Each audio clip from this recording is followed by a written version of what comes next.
everyone, my name's Graham. Welcome to the channel of Living with Cancer.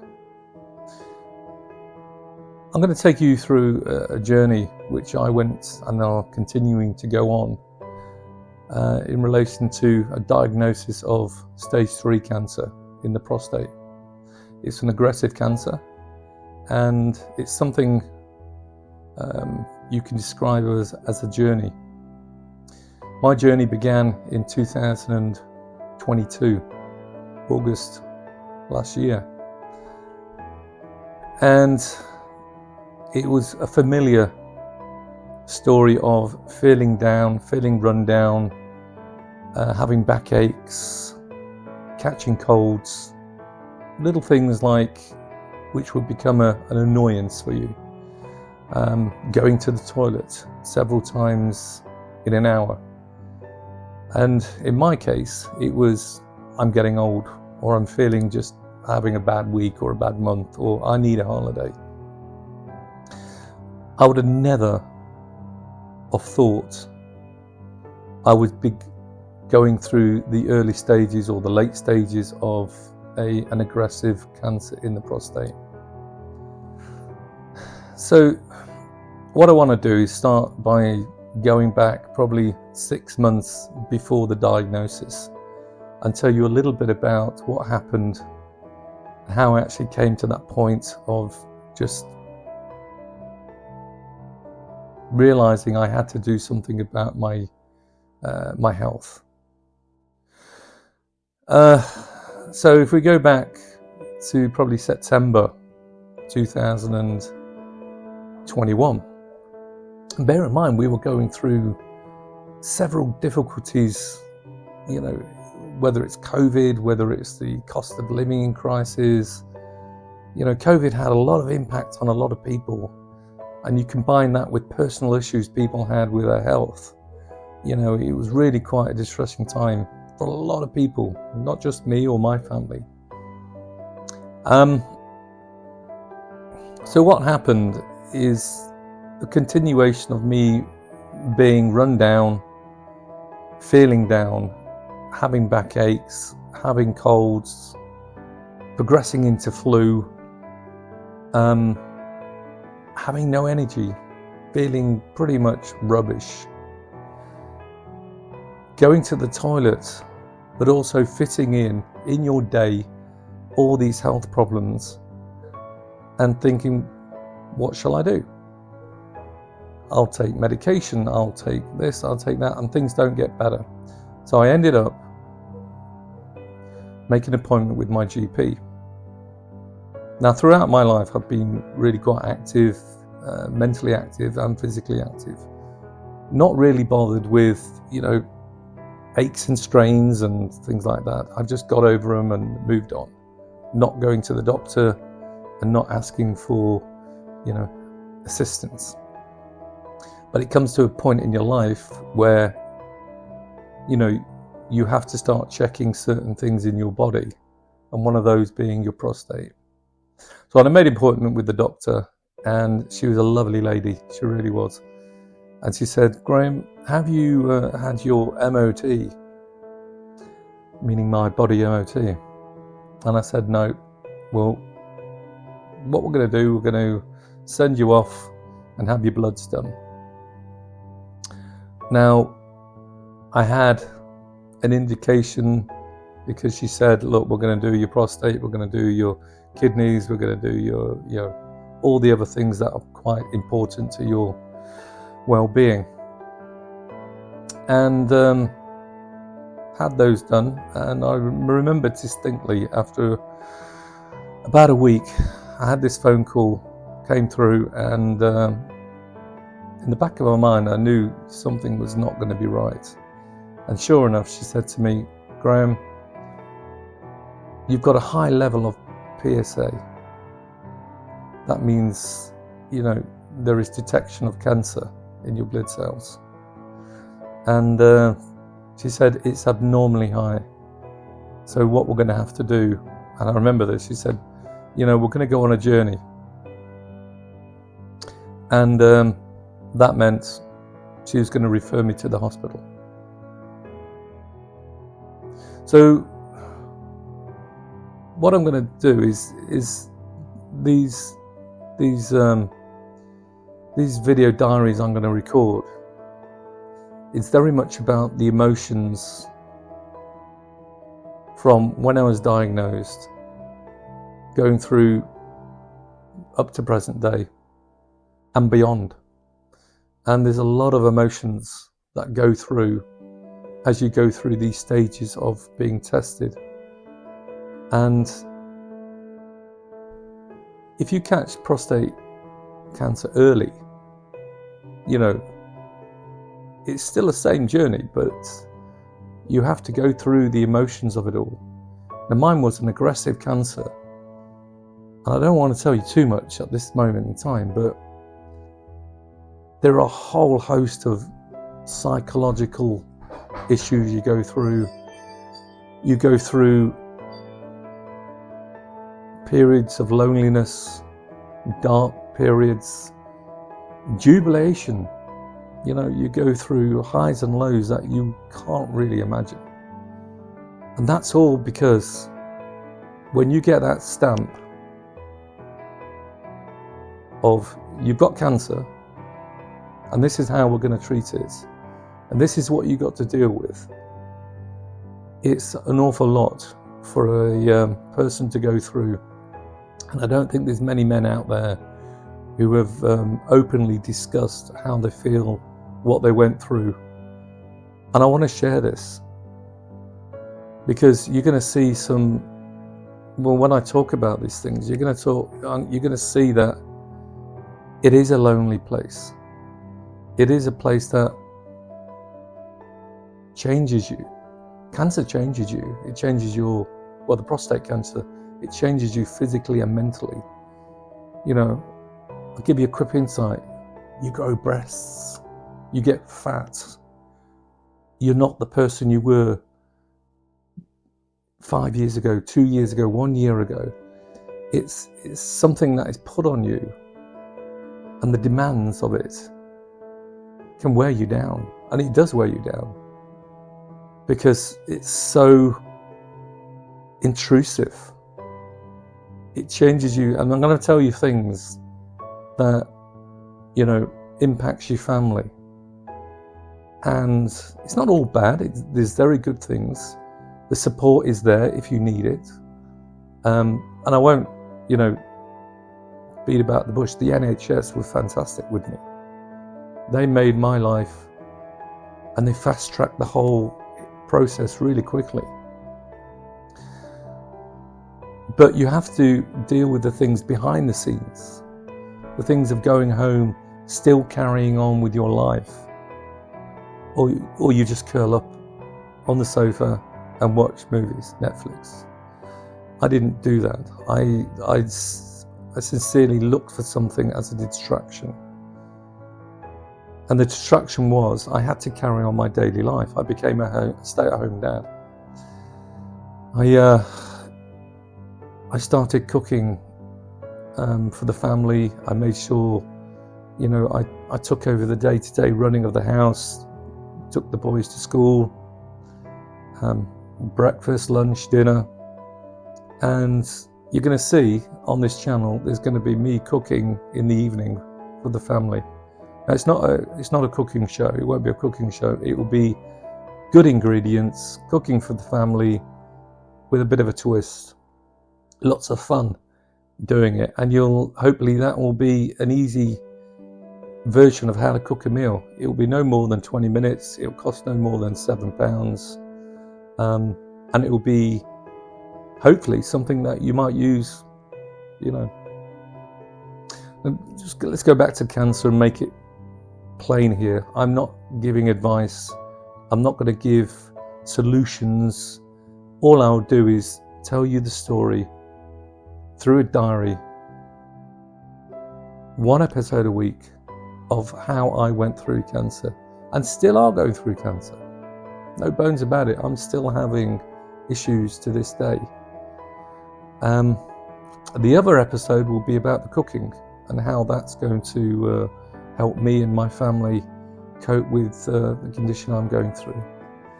So I hope this introduction is okay. If you feel this can benefit you, and it is my story, give me a thumbs up and subscribe and tell people about it, because I want to share the story. I'm going to be very open, I'm going to be very honest, and if it benefits somebody out there, if you know somebody's going through this, it could be a brother, a father, an uncle, or you're just generally interested of how a person deals with these things, you're welcome to view the channel at any time. Thank you, and see you.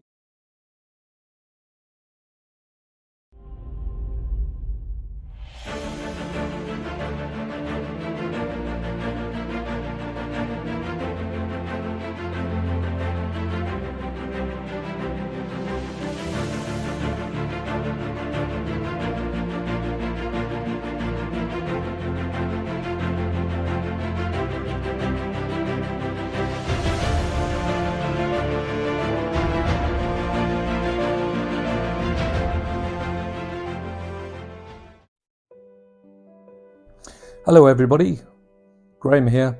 Welcome back to Living Through Cancer. On my last episode I was talked about a little bit about the impacts of cancer on your family life, on your mental well-being, and also on your physical well-being. What I'm going to do today is tell you one of the instances I came across once I was being referred and put into the system of the NHS with regards to my cancer, or my prostate cancer. So the doctor referred me to the NHS, and I went up there, and what I'm going to tell you is about the journey and how I started to have the realization of that there was something wrong. The doctor at the local GP, after I had the phone call, told me that my PSA results were quite high, significantly high. That meant there was definitely a detection of cancer in my blood cells or in my prostate. So what they wanted to do is then come to a conclusion of an understanding of how aggressive the cancer was, and that can be done through the scans. They can also do a biopsy. That's another story for a later day. That was incredible. But I'm going to tell you about the journey of me understanding there was something wrong, and me travelling up to the hospital with my wife. Now, as soon as I had the phone call with the doctor, there was 1,000 thoughts going through my head. There's something wrong. What do I do about it? How do I get the information to understand where do I go from here? And in some respects, the blocks of what I built in my life started to come down one by one. The idea of me having cancer was not a realization yet. It was a fear of the word cancer. I didn't really understand it, what was going on in my body, although I did feel something was wrong in my body. And it's that thought of, where do I go from here? Who do I tell? What do I tell myself? How do I calm myself? How do I, am I going to die? And I'm using words like, am I going to die? Because a lot of people at my age will probably think, okay, this is the start of the end. Now, the end can come in 10 years' time, it can come in a year's time. It would depend on how aggressive your cancer is. So, again, I just remind you, I'm not going to give you advice. I'm not going to give you solutions to anything. I'm just going to tell you a story that I went through. So the whole concept of cancer started to sink in a little bit, and I sat down with my wife. She already knew. I had the conversation with the doctor, and we said, look, we're on a referral now, and there is a high possibility that I have cancer. The doctor didn't tell me I had cancer. She said there's a high possibility, very high. But we will know further once you've gone through the hospital fast track process. So we got a date, and it was quite quick after the phone call. I think it was within about 3 or 4 days. And then I remember that morning, and I sat at the table with breakfast, and I looked at my little, my youngest, and there was these thoughts going through my head: is what if this turns out on the worst case scenario? What is that little boy going to do without his dad? And bear in mind, you know, he's been part of my life. And I'll tell you a little bit of story about this. You know, I've got 2 sons. You know, one's at university. He's doing a physics degree, or sorry, a master's degree in physics. And I've got a 9-year-old. Now, I've worked away for a majority of my life, and probably for the first 10 years of my eldest son's life, I wasn't really a part of it. I was working rotation in the oil and gas industry, and you know, I was a part-time dad, as I was called. Many times I used to work away for 4 weeks, come home for 3 weeks, and then go back.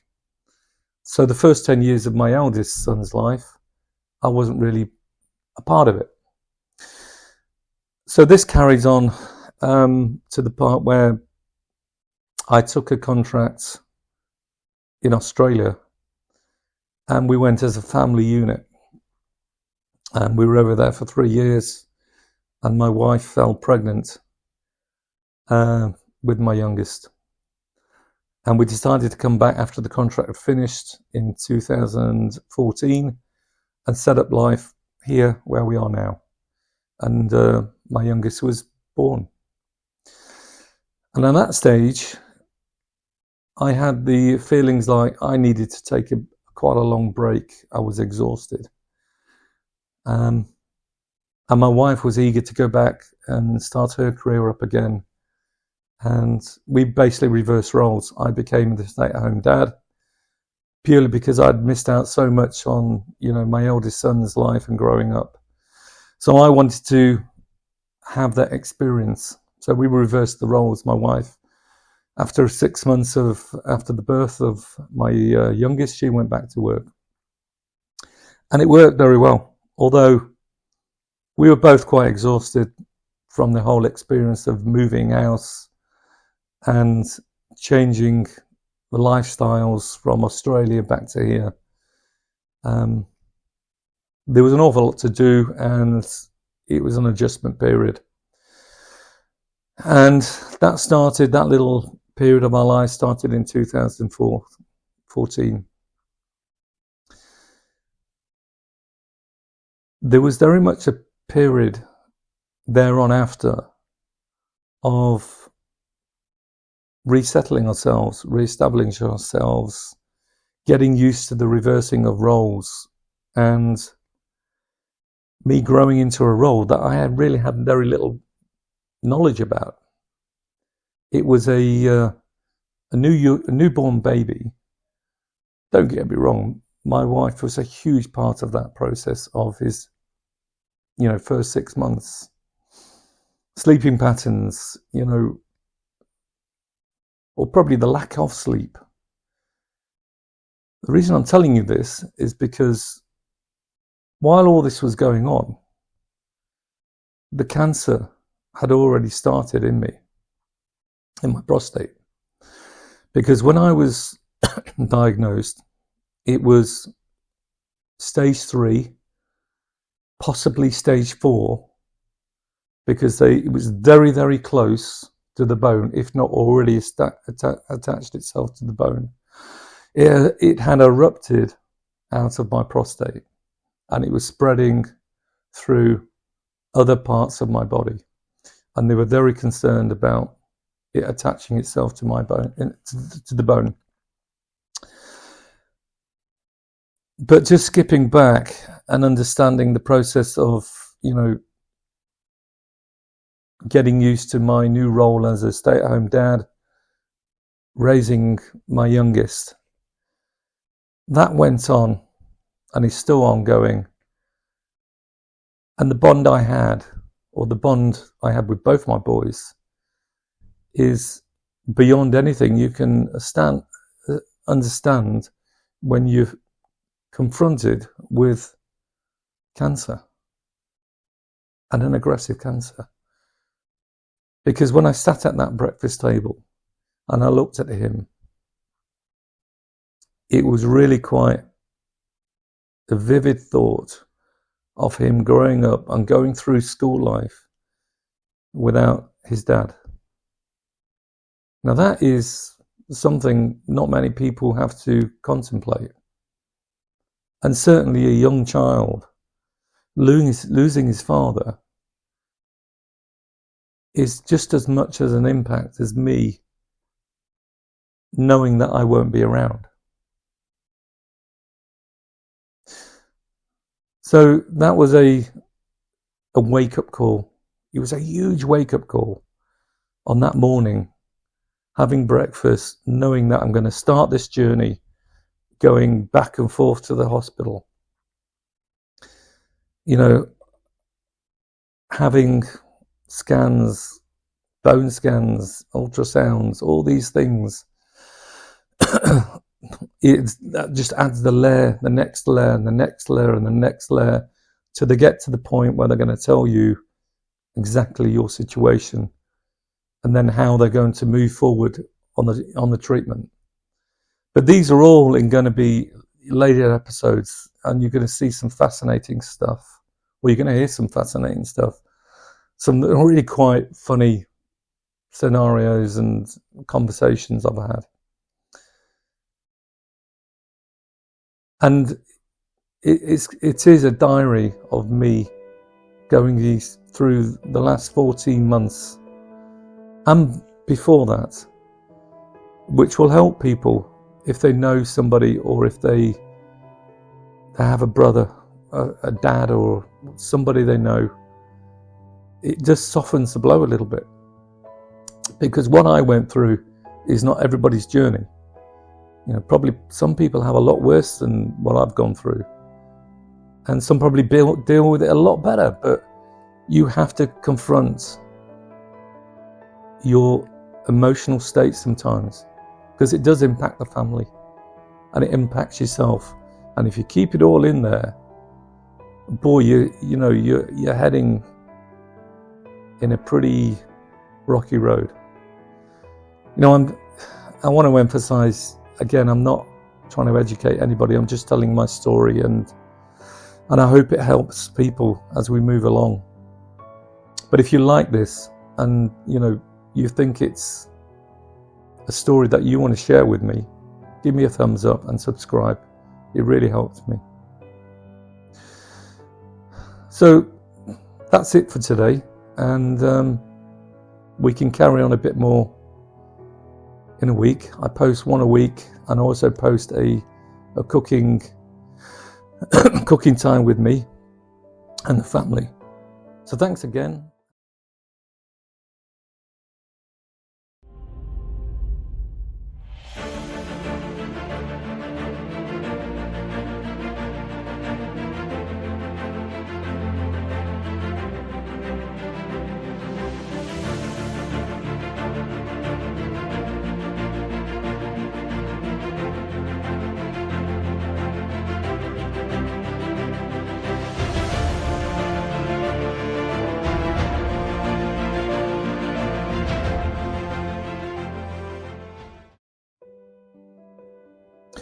Hello everybody, welcome back to Living with Cancer.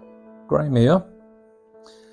So in this episode, I want to talk about and carry on talking about the journey that we took once I was diagnosed with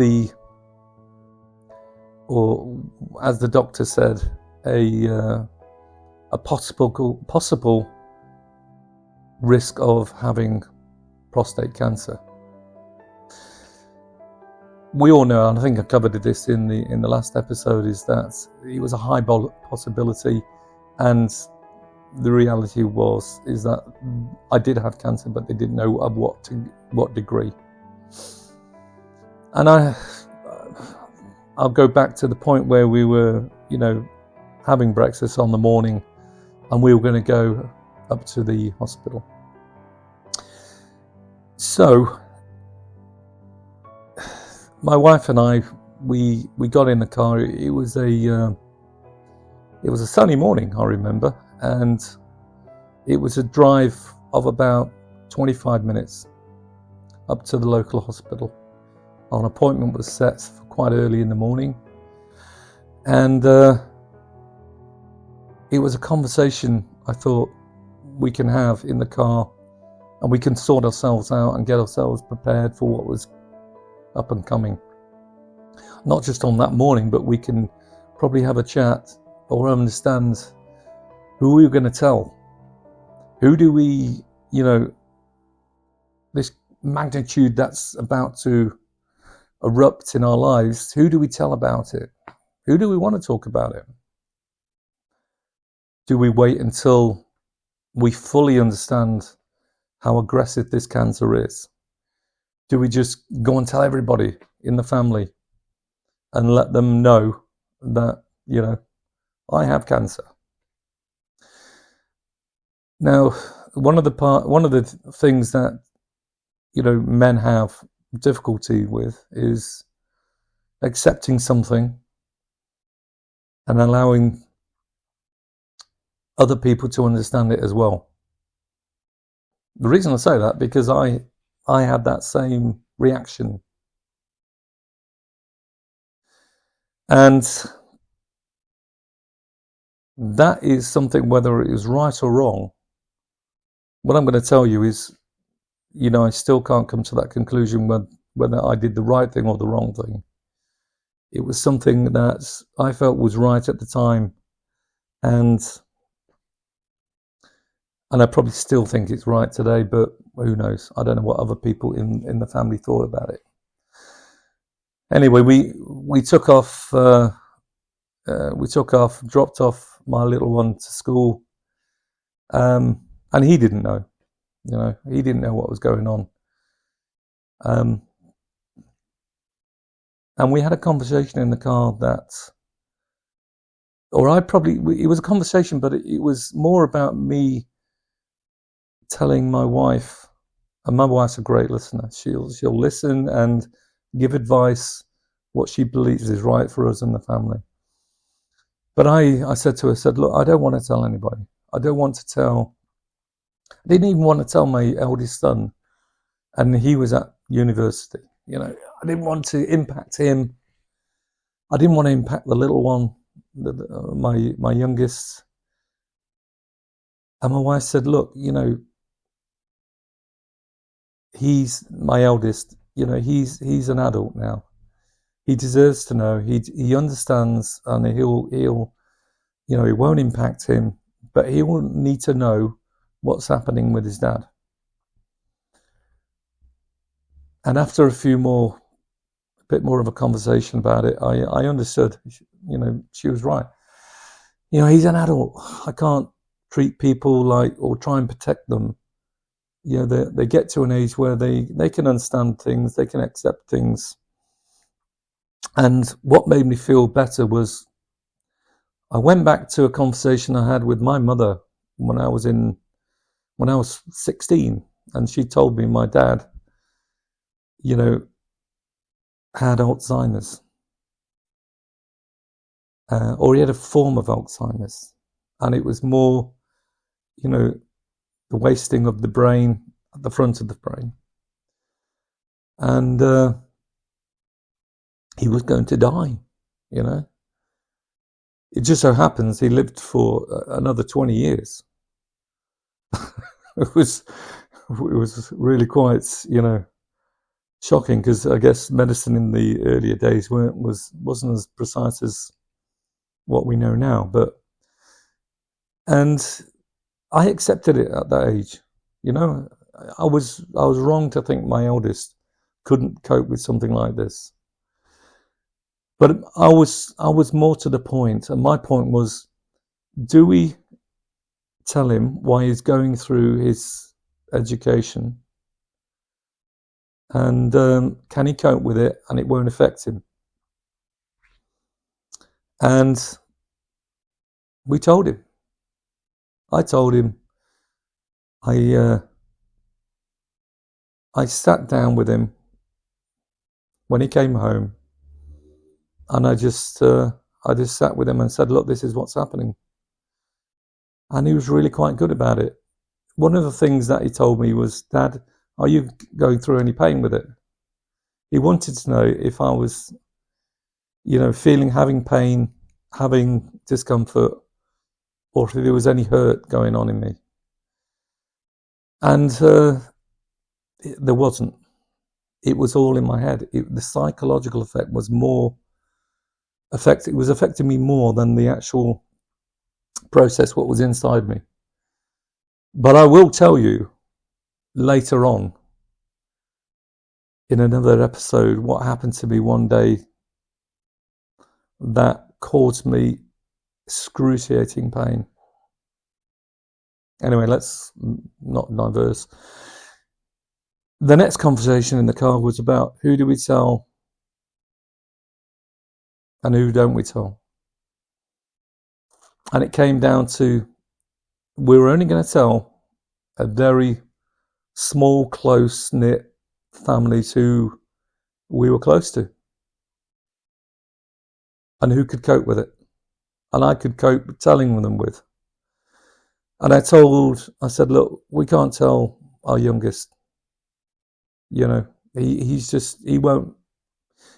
I've grown up with this boy every day. We've gone through so much together. He will not cope with that. Not knowing that his dad, he won't even understand what cancer is unless I break it all down and understand him. He won't know. So we decided not to tell him. We told Alicia's, or my wife's mother, and we told my sister, and that was it. I have other members of the family out there, but I couldn't bring myself to broadcast it that far. I didn't want to at that time, and I still, I have told other people now, but I haven't, gone out there to the point where I am ready to openly talk to people. You might say, well, you're talking to people and broadcasting that out. But I'm going back, when I was only just diagnosed. My head was completely all over the place. And you'll see through this journey how I've managed to make corrections, how I've adapted, and how I've got to a place where I feel very comfortable now with it. Not because, everything is fine. It's not. But the diagnosis was one thing. The prognosis is another thing. Now I'm 14 months down the line, and the prognosis is better.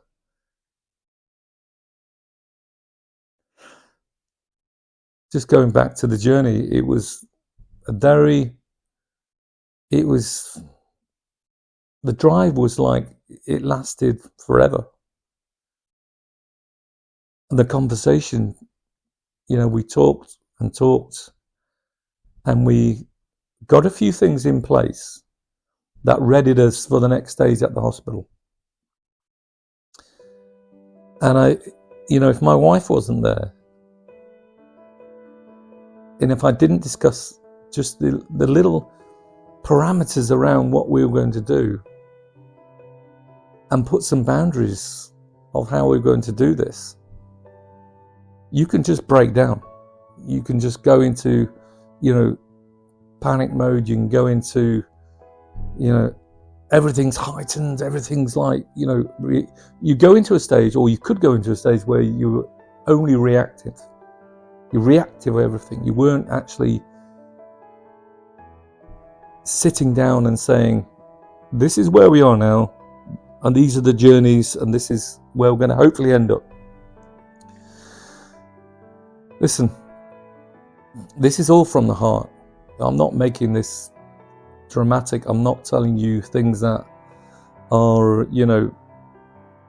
probably highlighted to make a better story. It's not. It's exactly what happened and how it's happened. And you'll go through the episodes with me and the diaries, and you'll enjoy it, and you'll hopefully reflect after you've listened to me. If you like it, please give me a thumbs up and subscribe.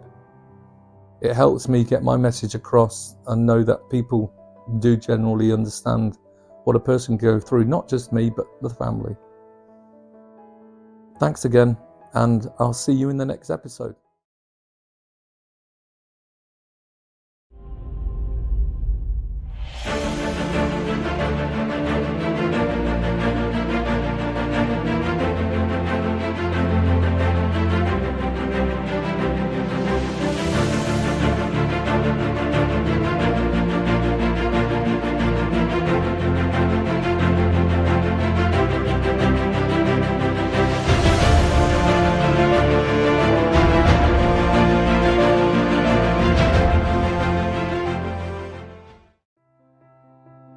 Hello everybody, welcome back.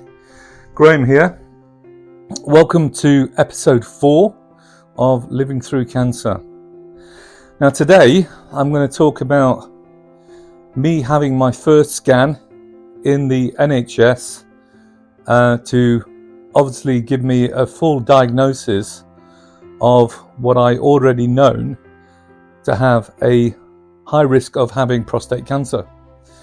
So let's just go back, and before we have the ultrasound, the scan, I was talking about my feelings of having been told there's a high risk of me having prostate cancer. So one of the things I touched on was about talking through this with my closest family. And who do I tell? What do I tell them? Because I didn't have the full picture of what the diagnosis was, and that was yet to come. But I had already had that understanding of what prostate cancer is and what it can do to you. So I had to put it into steps in my head and understand, where do I take myself through this journey? Because the first thing I did was I got myself clued in to what prostate cancer is. Although I didn't know how aggressive it was or at what level, because you can have level 1, 2, 3 and 4. They call it T1, T2, T3, T4. And all I could do is understand what prostate cancer is, and then hope. And what I told myself was plan for the worst and hope for the best. And that's ironically what I've named this episode. And we talked, me and my wife, we said, look, who did you tell? You've now got cancer. We need to understand how this is going to affect our day-to-day lives, because a lot of people don't have the luxury of taking this type of health condition on board and dealing with it without it affecting their everyday lives, their work, their raising of children, excuse me, their social lives, their sex lives, with their nearest and dearest. Just general things change. But one of the greatest things that happened to me once I understood what prostate cancer was is it told me that all the symptoms I had pre-being diagnosed, I was experiencing for a couple of years. And that gave me enormous satisfaction to realize that it wasn't me not being interested or not me being motivated. It was the cancer growing in me and affecting me physically and psychologically. But I thought that was me just becoming a little bit depressed, me withdrawing from any type of social activities, me being less interested in general things, just going out for a walk, going out for a meal, going to the cinema, because I constantly felt, pretty awful. One of the things you have is you have real bad bouts of backache. You can have, your immune system can be compromised. You can get colds. You can get, illnesses that you just put down to other things. But it wasn't. It was the cancer growing in me and taking hold. Until the point I came to, I've got to do something and I've got to address this. And I went and had my bloods done, which was the PSA.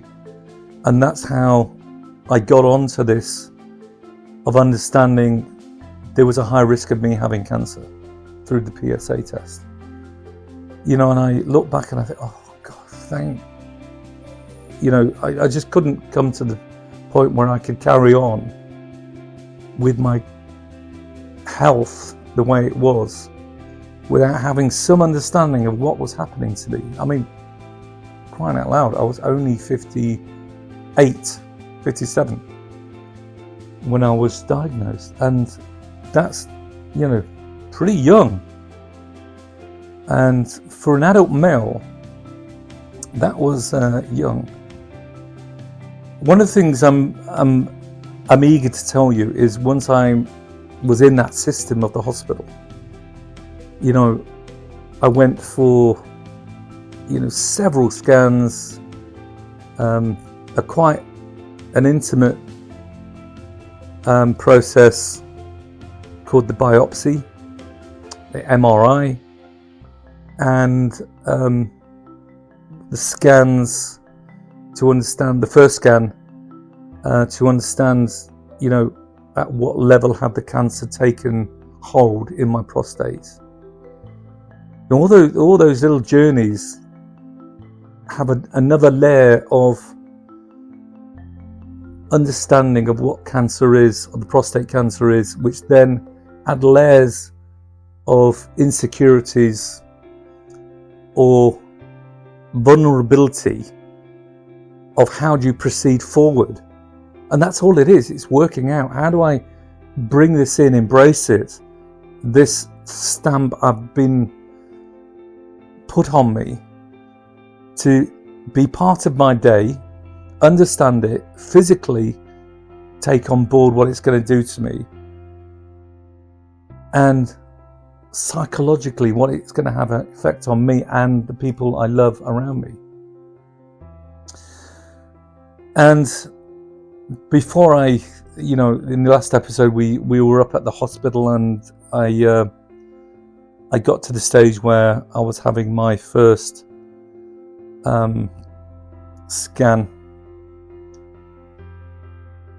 and my awareness of my surroundings was non-existent. I knew I was up at the hospital, and I remember going into the changing room and checking in, and there was other people there, and I remember putting on this gown, this white gown where you had to tie up the front, and I remember putting it on the wrong way round, and I walked out back into the waiting room waiting for my name to be called with this gown pretty much open at the front, and this dear old lady who was lovely turned around and said, "Dear, you've got it on the wrong way around."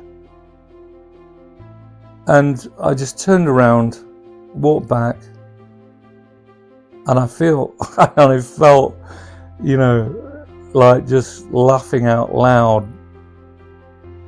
And I just put it on the right round and came back out and said, I do apologise.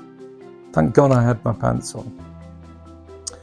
But little things like that, you just put into the system, and you just find your way through like a blind person fumbling through the process. And don't get me wrong, the process is fantastic and there's so much there for you. And I'll tell you more about all this as we go along this journey, but I just want to focus on this little point where I sat and started to talk to this dear old lady who told me she had late stages of cancer in her lungs, and she said, don't worry my love, you're still young and you're going to be okay. And if she hadn't said that to me, I would have still felt so vulnerable going into that first scan, not knowing at what level it was or how much it had taken the prostate and what are the next stages of the diagnosis. And I just felt compelled to say thank you. And sometimes that is the greatest thing you can say, is thank you to someone who's got a much worse condition and diagnosis and says you're going to be okay. Anyway, I hope you're enjoying these journeys with me and these diaries. We're a long way from where I am now through these diaries, and I'm going to tell you little bits more and how I felt and what I did to cope. And it's great to share with you, and it comes from the heart, so I hope you're enjoying it, and thank you for tuning in. And that's it for today. I'll see you on episode 5 very shortly.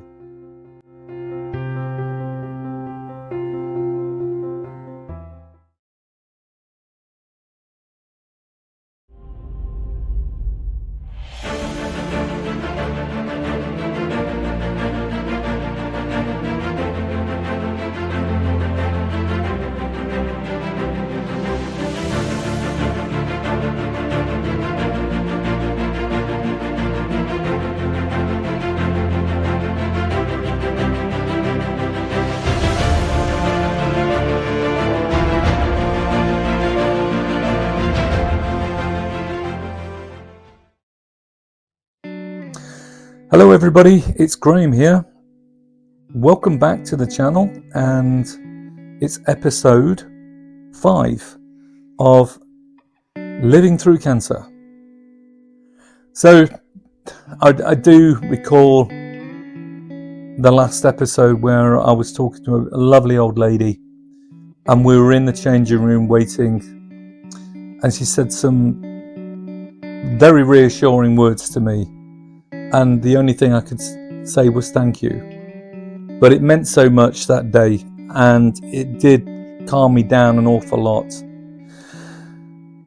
And the next point was my name was called, and I went in, and I felt somewhat reassured because I'd stepped over the threshold of waiting for the process to begin, and now it was beginning.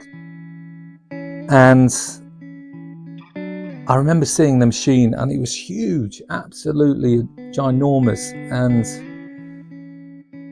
the only thing I could say was, how much does this cost? And the reply came, it's $1 million, £1 million per machine, and there's a whole host of add-ons that cost to run the thing. And I got onto this table, and I lifted up my gown, and they started the process of scanning my prostate. And the gel was very cold, and as she was scanning over it, these pictures started to emerge. And I think it only took about 6 or 7 minutes, but the reassurance this person was giving me, and also the commentary that was coming from her to tell me what was happening through this process and what they were gathering, the information, calmed me down,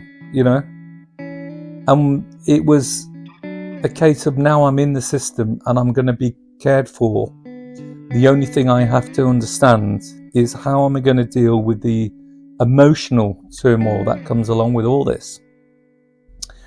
I had 1,001 questions in my head, but this person who was doing, the procedure wasn't the person to explode on, So I listened carefully and understood, and eager for the picture that it was coming through. And bear in mind, that first scan was really to show me the prostate and the degree of cancer what was in there. And after it had finished, I sat up, wiped myself down, covered myself up, and I saw the first picture of my prostate and the cancer that was in my body, or in the prostate.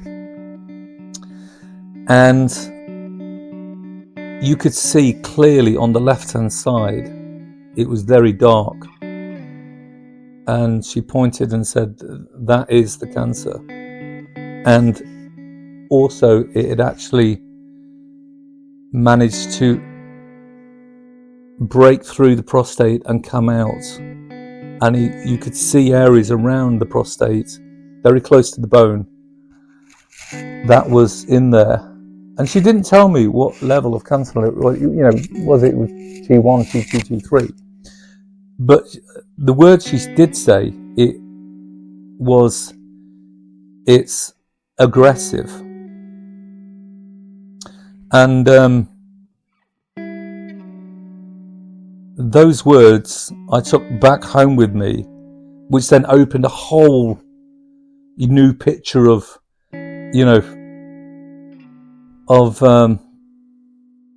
being aware of what was growing inside me. And again, it's a weighing up of the one side of you saying, look, this is happening to you, but don't worry, you're in the NHS system, and there's a whole level of treatment coming your way. And then on the other side is it's aggressive, and how long have I got, and do I write the will? Do I, go and do things that I've never done before and spend all the cash and do everything I wanted to do before I go? But it wasn't any of that. It was just a calm feeling of, okay, well, if this is what it is, we plan for the worst and we hope for the best. But let's get all our ducks in a row back at home to make me feel a little bit more comfortable going through the journey. And that is the information, the talking, the understanding of, what's going through my head at what time. And don't get me wrong, it wasn't all plain sailing. There was many a morning I woke up and go, oh my God, if I go, who's going to do this and who's going to look after that and who's going to be there for him, or, and what's my wife going to do and without me, and what am I going to do without her? And what is if it is a very aggressive cancer and it's stage 4, how long do I have? And what do I do with the time that's left? It's crazy, the emotions that will swirl around. And can you imagine if you're dealing with all that and you're still having to get up and go to work? Now, lucky enough, a couple of years back, I reversed my roles with my wife, and she went to work and I stayed at home, and I became the stay-at-home dad. Because the cancer had already started years back. I couldn't physically, after my last job, when we came and we changed countries and we moved back from Australia, the whole changing of countries again, and I think I've said this in other episodes, where I was exhausted, and I was putting all this down to certain conditions that were happening to me. I was getting old and I couldn't cope anymore. It wasn't. It was me being exhausted, but it was also the cancer starting to take hold in its early stages, because I can distinctly remember me having real severe backache. I mean, there was bouts of backache where I was doubled up in pain. And as time went on, my immune system was becoming weaker, and I was getting colds on a regular basis. I was taking antibiotics 3 or 4 times a year. Now, that's not about getting old. I don't associate that your health with getting old at a 58-year-old man. So there was something happening to me that I was not aware of until I went to the doctor and asked for help. So, these diaries, what I'm telling you, all I'm telling you is my story and what happened to me. And if you can associate things that are currently happening to you, maybe we can help each other. But, you're going to hear things that going through this journey that is, you might think, well, I wouldn't have done it like that, or I wouldn't have said that, or I wouldn't have done this. But every person deals with, very intimate and personal things in a different way.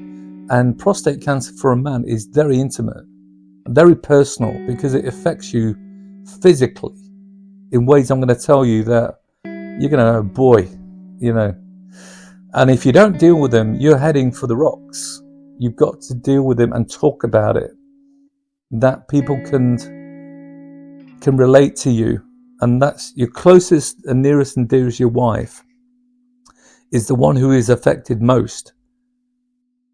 And that will be a little bit more explained in the next one. Thank you for joining me. And I hope this is interest of you. And I can't do it without you guys. So thank you so much for tuning in. Thumbs up and please subscribe. And I'll see you next time.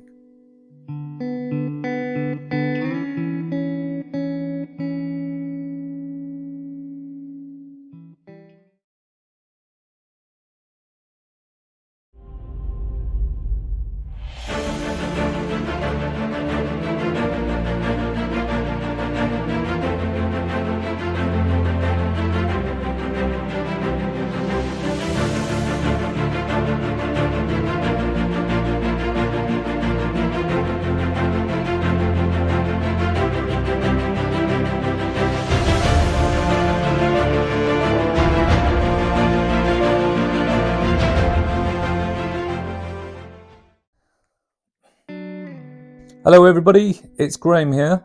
Welcome back to the channel. This is episode 6 living through cancer. Right, I did promise you a little bit more about my next phase of my hospital visits, which is the biopsy. You know, the biopsy that is really quite intrusive, and it's something that, you know, I would not want to do again, but hey, you know, it's one of those things that you have to do, and it gives answers, and it gives a very clear indication and a diagnosis of exactly what is happening with your prostate and the cancer in your body. But before I go on to that, I just wanted to say thank you for joining me. You know, I know it's quite early in this on my channel, and do remember I have an episode where I cook for the family and cook lovely meals for, you know, sometimes £7. The real nice big dishes are up to £10, but that's a family of 3 with leftovers. So if you're enjoying this, tune into the cooking side of it, because it's great fun. So just a big thank you. So listen, when we got through the first scan, and there was now clear diagnosis that cancer was there, and it was quite aggressive, but we didn't know what level, because it had come out of the prostate and it was spreading through other areas, and it was very, very close to the bone, which opened up a whole new, you know, set of questions and answers I needed to seek. You know, my wife was very calm, although she will admit that inside she was literally, you know, a nervous wreck, because anything that involves cancer and it's happening to your nearest and dearest, it literally shakes you to the core. And that process of diagnosis, but then well, we need to know how severe it is a time where you know, it's not an enjoyable time. It is a time that you gather as much as you can to understand it, but it's a time where you're still nervous of, you know, is it going to be 5 more years, or is it going to be 25 more years, or is it going to be a couple of years, you know? And I know it's hard for me to break it down into those terms, but that's what it is. Every normal person will just simplify everything and go, how much longer have I got left? You know, I need to plan things now. You know, I need to, you know, establish my time left on this earth. But it's not just that.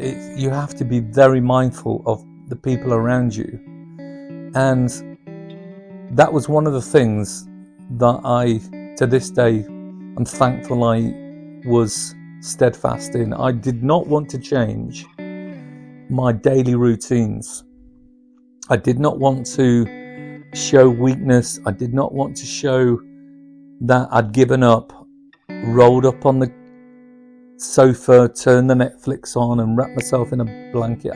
That's not me. I didn't want to do that, you know, and that's half of the reason I did not tell a whole host of people.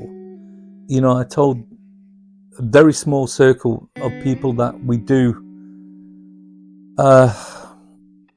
speak to on a regular basis, and that was it. You know, I've got an extended family of where I live, but I couldn't bring myself to talk or, you know, acknowledge to them that I had a diagnosis of an aggressive prostate cancer, because I didn't want the fuss. I didn't want people, you know, having to feel obliged that, you know, there was someone who was ill and sick, and I just wanted to carry on as normal, but deal with this thing growing me the best way I could, knowing that there was treatments, and the prognosis was good, depending on what level of aggression the cancer had.